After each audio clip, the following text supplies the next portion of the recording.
Hello and welcome to episode 29 of Anglican Unscripted, the most watched video podcast on the internet about Anglicanism and Anglicans, and somehow you find that compelling to watch. Okay, I'm Kevin Carlson. And I'm George Conger. And today is February 21st, 2012.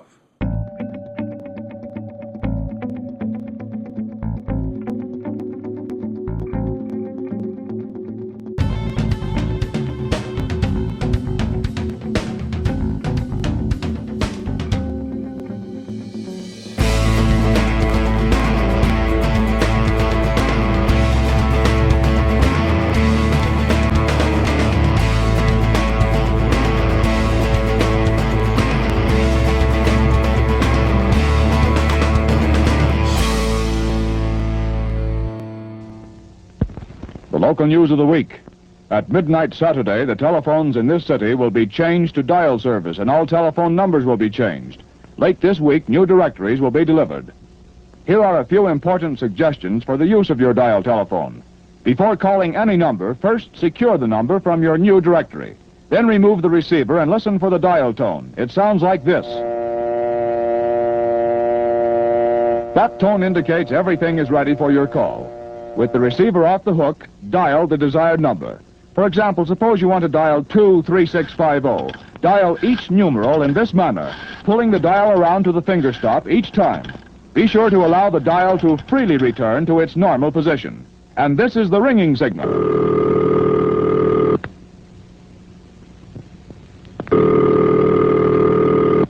If the line is busy, you'll hear this busy signal.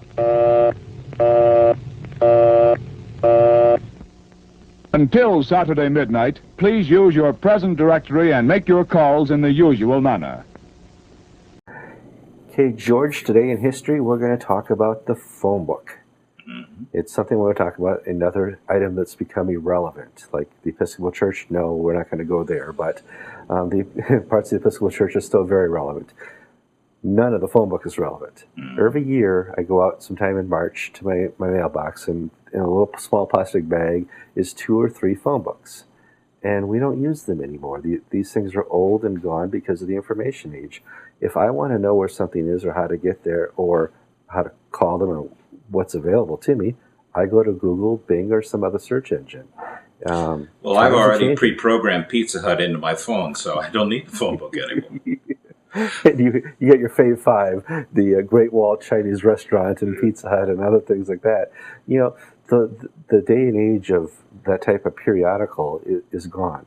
But I do remember growing up in the 70s and 80s, and it was always out on the counter near the phone because it was used for everything. If I wanted to call and find out anything for school or restaurants or whatever I needed to know, or call friends who I kept forgetting their phone numbers, the phone book was there to access. And it's irrelevant now.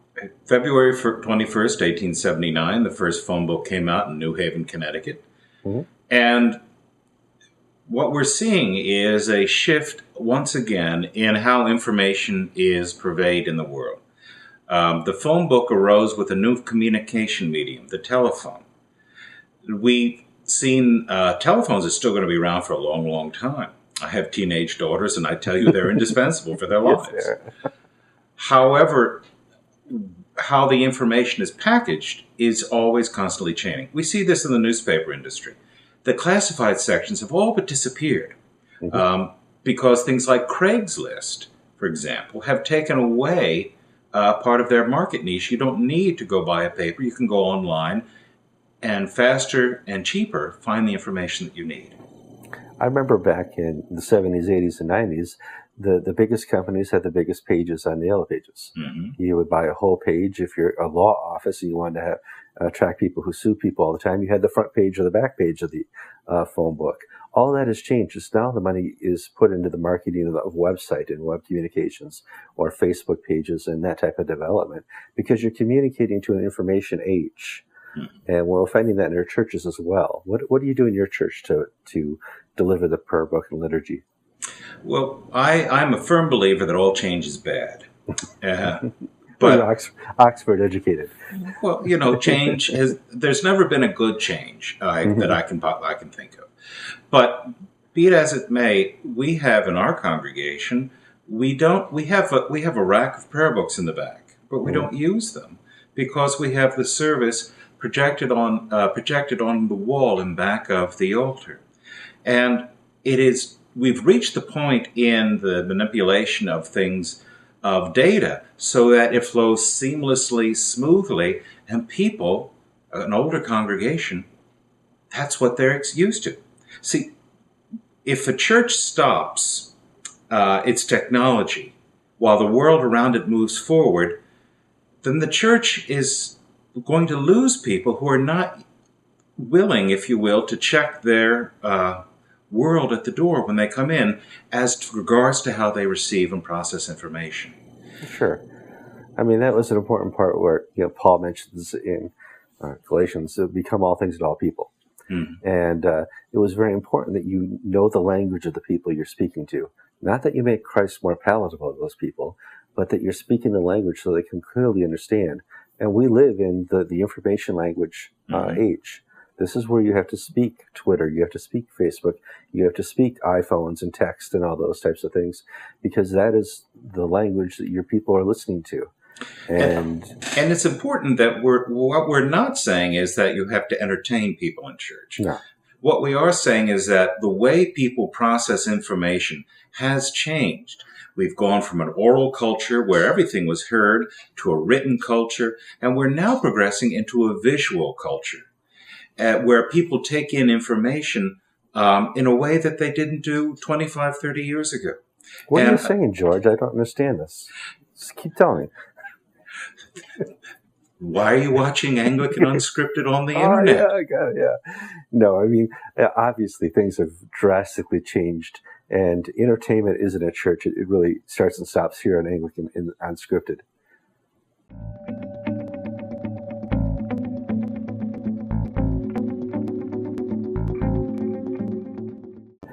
Okay, George, our first story is the Queen's Speech. I know you're thinking the King's Speech, which was a great movie, but George, I'm going to talk about the Queen's Speech, which she's actually given two. She gave one at Christmas time, which was a wonderful reflection on the Incarnation, and she just gave one last week at Lambeth Palace before religious leaders who were having a meeting with Rowan. Mm-hmm. And it was remarkable to read what she says about faith, the role of the Church, and the role of the Church of England in protecting not just Anglicanism, but religion itself. And she's basing this on the opportunity to speak to everybody, but I think she's also reacting to a judge's ruling in England that said you can't pray before meetings anymore.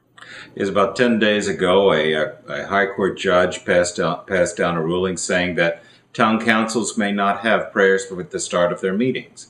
It is a crazy rule because there is no separation between church and state in England. We have an established church. It's called the Church of England. And a judge saying that the judge essentially disestablished the Church of England for town council meetings. Well, somebody had to do it. If it wasn't going to happen by the bishops or the archbishop, let the judge do it. Now, it's really interesting to see. Queen Elizabeth has been the queen for 60 years now. This is going to be her 60th Jubilee year. And it's so interesting to watch how her faith has been steadfast while the whole world around her has been changing over the last 60 years. Think of what religious life was like in British colonial England 60 years ago. It was a much different parish life, much different life of vicars and all that than you see today, where there's been an invasion of ideas and atheism. And it's fair to say that at this point in time, England and the UK is pretty much post-Christian. Well, England is a very green and very unpleasant land if you're a Christian these days. Sure. The culture has moved firmly against the Christian ideal and the Christian ethos, and it's a remarkable situation, but the Queen is the most public, most prominent, most important defender of the faith in England. And what is her title, Kevin? Defender of the faith. And she's actually doing it. She's the one person we can count on to actually do her role. And there's always been, questions of, whether she loves her people and the distincts between the monarchy and the whole thing with the Princess Di stuff. But this lady gets it. Absolutely. She truly takes seriously her vow to protect the Protestant faith in England. Mm-hmm. And we have the Queen to thank for avoiding the breakup of the Church of England about 10 years ago over the Geoffrey John affair, mm-hmm. where the Queen intervened privately, and after meeting with Rowan Williams, was in agreement that Geoffrey John, a gay clergyman, should be appointed to be Bishop of Reading. And then he met with the Queen, and after that meeting, Rowan Williams told Geoffrey John, "No, I'm sorry, I want you to step down." Now, we don't have any minutes of that meeting. No one will confirm or deny what took place at that meeting, but the point between Rowan Williams backing and pulling away can be firmly fixed with his meeting with the Queen. Right. Now, she also just recently mentioned that she's not going to retire, that she's going to serve in office until her death. Mm-hmm. And when I heard that news, I'm like, thank God, because she is the one who approves the next Archbishop. Yes, the Prime Minister makes the appointment, but David Cameron, the Prime Minister, has backed away from a hands-on approach to the Church. Well, that will allow the Church of England greater say in who is chosen, but also quietly behind the scenes will allow the Queen to exercise her influence. Mm-hmm. See, she takes her faith seriously. She's a believing, faithful Christian. And it's wonderful that there's a person like that in a public position. But it's sad that the church leaders aren't also up there with her.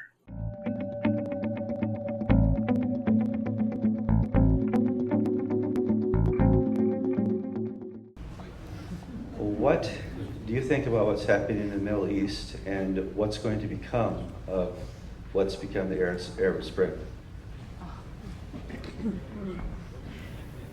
Yeah. Well, I mean, the character of what has happened is deeply ambivalent. And do not believe anyone who tells you anything different. Of course, there are large numbers of people of goodwill who want a greater freedom in countries like Tunisia, Egypt, Syria, and so forth, who are involved in the Arab Spring. But I remember with great clarity when I first saw what was happening in Tahrir Square in Cairo, I was immediately reminded of Tehran in 1979. Because the same thing happened there. People of goodwill, secular people, even the Communist Party joined in with the mullahs because all they had in common was the overthrow of the Shah. Well, they succeeded in that. But as soon as they had overthrown the Shah, the mullahs then started getting rid of them one by one.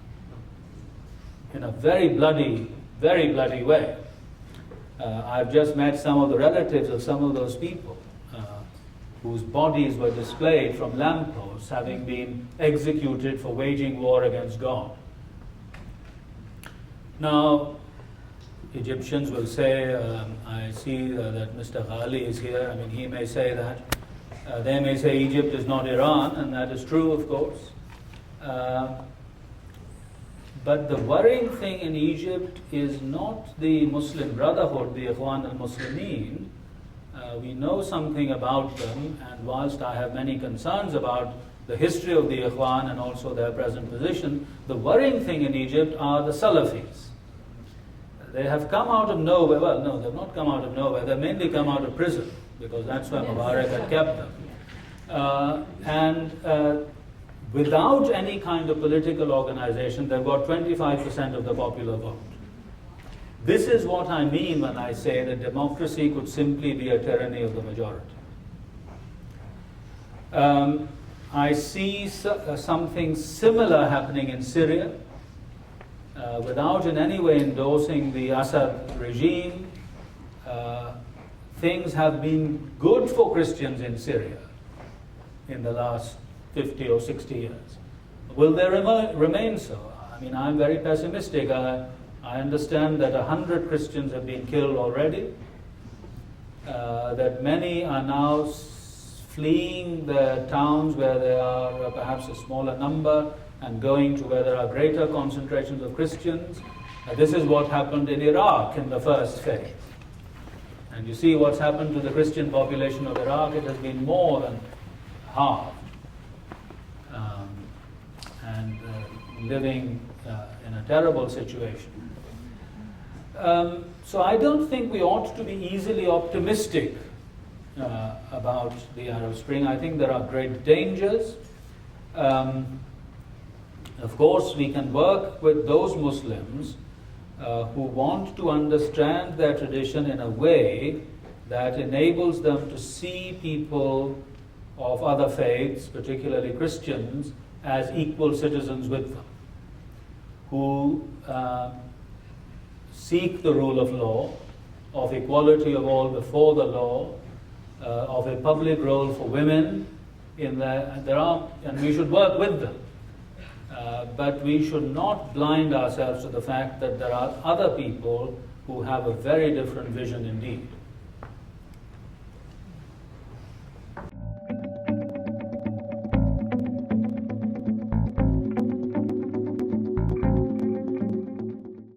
George, obviously you and I are big fans of Anglican Unscripted, and if you watched last week, we had a discussion with Alan Haley about Obamacare and its need to force contraceptive services upon religious institutions, such as the Catholic Church and seminaries and all those. And there seems to be a lot of international press now about this, and so much so that Archbishop Robert Duncan has taken pen to paper and given his opinion and said that he supports the Roman Catholic Church, and this goes hand in hand with the Manhattan Declaration, and at some point down the road there may be a need for civil disobedience in this.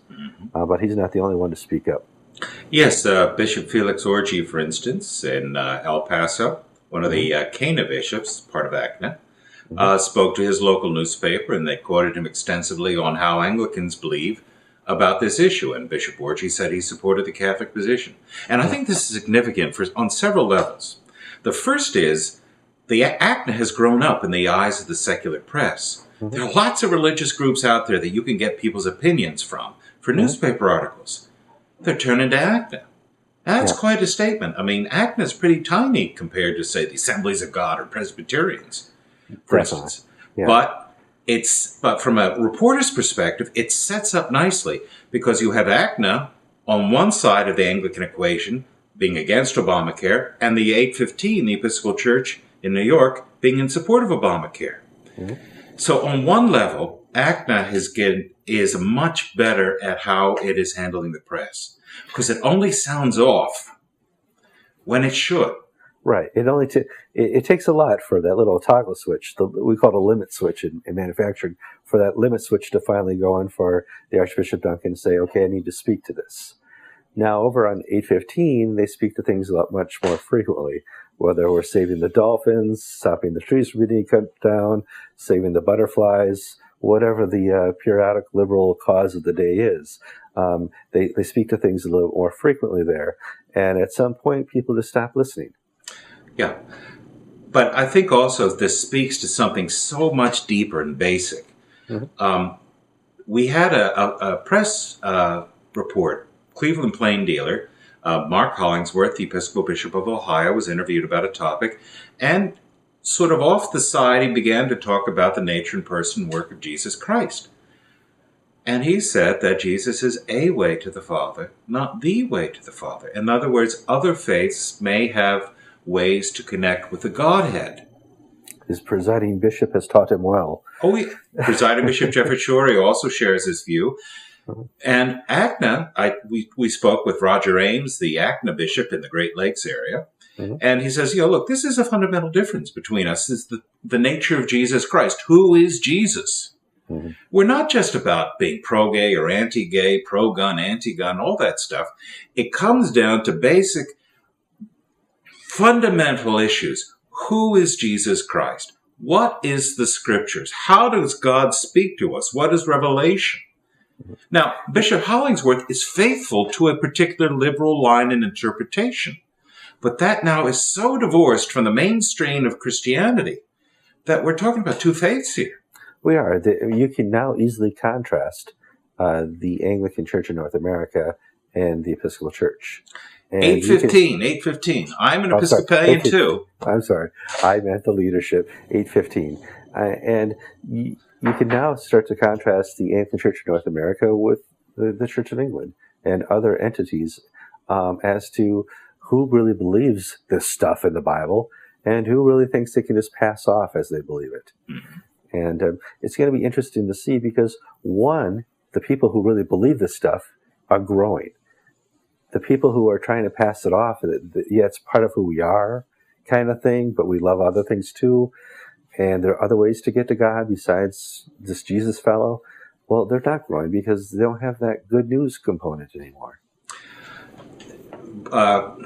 Robert Munday, the former dean in Ashoda House, had a really, really solid article on his blog to all the world where he talked about where's the Episcopal Church going to be in 2030. He started with the current discussions between the Diocese of Quincy, the remnant that did not go into ACNA, and the Diocese of Chicago, that the two are going to merge, that essentially Quincy and its 375 people on a Sunday are going to be sucked back into the Diocese of Chicago. Sure. And Robert Munday's thing was that by 2030, we're going to see a third, a half of the diocese merge, consolidated, go away. Because there's no way that the church that is shrinking so rapidly can maintain this structure and overhead. Yeah, we see the same in Fond du Lac and Eau Claire. We see the same in San Joaquin, other parts of California. Western Kansas and Kansas. Yeah, where the remnants of the Episcopal Church, I hate to say that, but the remnants of 1815 theology don't have any other place to build a large community and have to join other larger ones that are still existing. Dean Munday's point was that the Episcopal Church, All Saints in Pasadena is still going to be there because they serve a particular niche market. And Trinity Wall Street is going to have enough money until the end of time to keep going no matter how many people come. It's the flyover country where the Episcopal Church is getting hammered.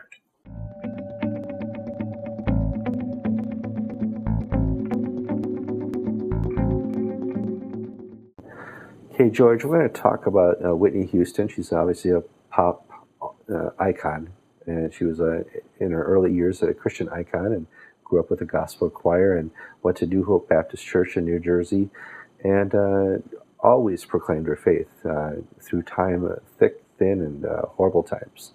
And really loved Jesus. And she's actually on videotape. Her last song was Jesus Loves Me.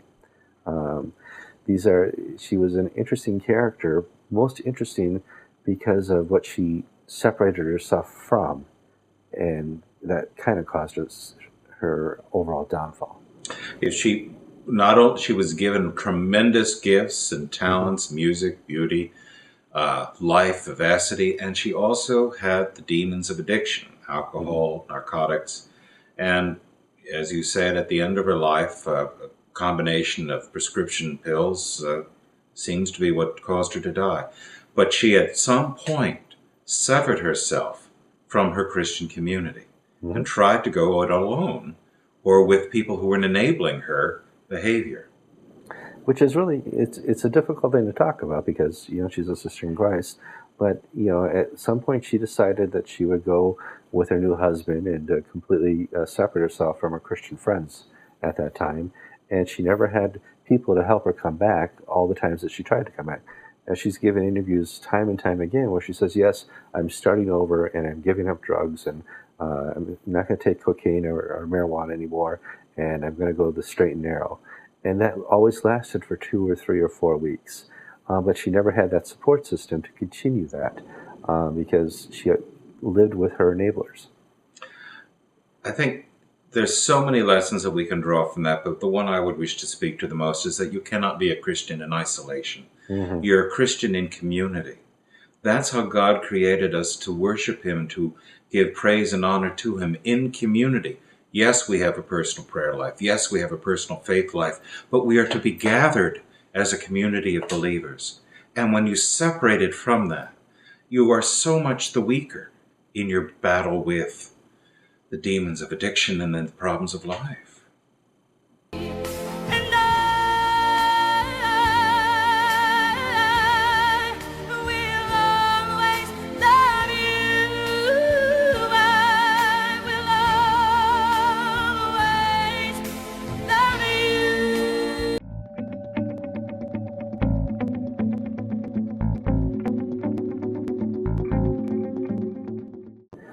Okay, George, hardly a week goes by that we don't get to talk about the EMEA, and now we get to talk about Pair USA, its continuation.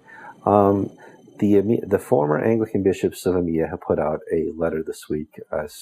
They apparently met down in Polly's Island and had a little tete-a-tete about where to go from here. And they've always, for the last several years, said we're going to end up a missionary society where we continue what we did as church planters, but we do it as our own separate entity and have our own autonomy. And I think that was the ultimate desire of these bishops. We've just recently talked about the contrast between 815 and the Anglican Church in North America. Here's the contrast in who wants to be their own autonomy and who wants to remain under Rwanda, this Pair USA, who also put out a fact on their website this week. Yes, we're getting some definition of how this thing is going to shape out. Of the Anglican Mission in America bishops put out a letter, essentially, and the one thing that was new was that they've sort of stepped back from sort of a global perspective of how we want to go forward. I may be overanalyzing it, but they sort of walked away from their internationalist language back to focusing on North America.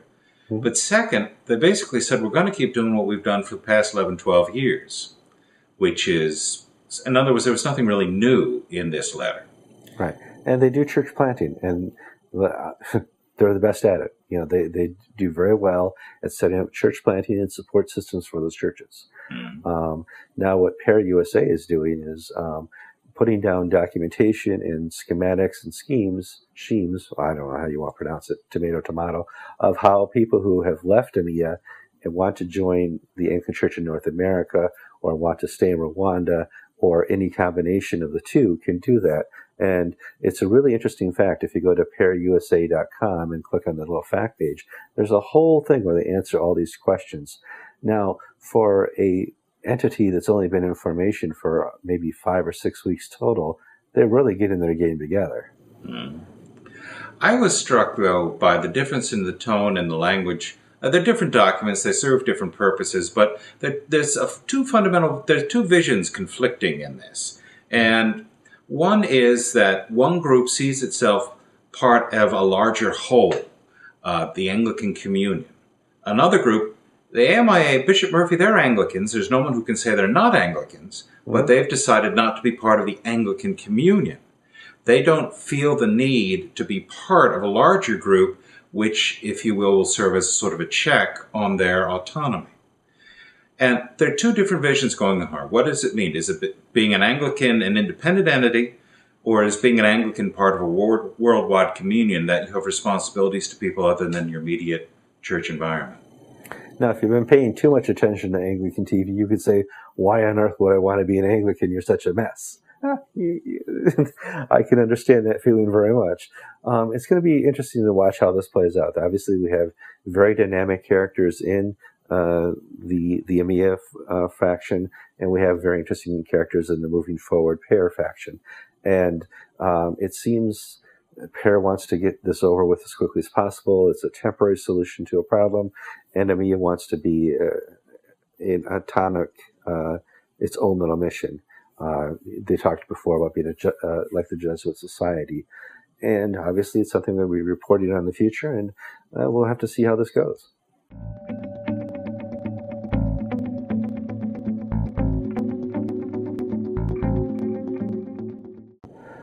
This is the point in the program where we thank you for watching and stuff like that, and we're thrilled that you're viewers, and well, we really are. Anglican Unscripted has grown beyond anything George and I have ever imagined it could be, and we really wonder what God is doing with this. We get more and more viewers every week, more and more feedback from people we didn't know were part of our demographic. We're reaching outside of Anglicanism. We're reaching outside of Christianity. Wow, we're very surprised. But George and I are going to do a different thing. We're going to put on our pathos faces because we need to appeal to you for some fundage or some money. There's an event we both went to attend as reporters over in London. It's, what's it called again? The GAFCON pre-meeting? Or There's a GAFCON leadership meeting in London, the end of April, week-long event. It's being held at St. Mark's Church in Battersea, and leaders from all across the GAFCON world will be there. And we'd like to be there too, to be able to cover it firsthand and sort of take the temperature and the pulse of where the Anglican Communion is going. Yeah, because it's one thing to, the GAFCON's going to have their meeting and their planning meeting, and they're going to put out a press release. But we're not just going there to cover the GAFCON stuff. We have the ability to have separate interviews with all the different primates are there, the leaders of the Anglican Communion. And that's why we always show up to these events. I don't fly to a primates meeting to attend the press conferences. I fly there so that I can interview all the different archbishops and really find out what's going on in the meeting, outside the meeting, and in the future of Anglicanism. And that's what George and I want to do here. It looks like, the ticket prices, it's going to be about $1,000 each for us to fly over there, and probably about $300 to $400 a piece in expenses for the week. So that's $15 for him and $15 for me. Do the math, that's $3,000. So I'm putting right here the link all the way across, Anglican.tv/donate. And we're really looking for you guys to dig deep into your pockets. I would say $25 per viewer would really help us in getting us over there and back without having to worry about whether we take a credit card hit or have to pay for this ourselves. We would certainly like more than $3,000 because it would help a lot more. But I've learned in asking the Anglican TV audience, always go for the bottom number that will just get me there. And then you always have overgiven and given more than enough. And I'm always thank you there. I've never, ever not been able to go to an event that I needed to go to because you guys have been so gracious in your giving. I'm Kevin Carlson. And I'm George Conger. This is episode 29 of Anglican Unscripted.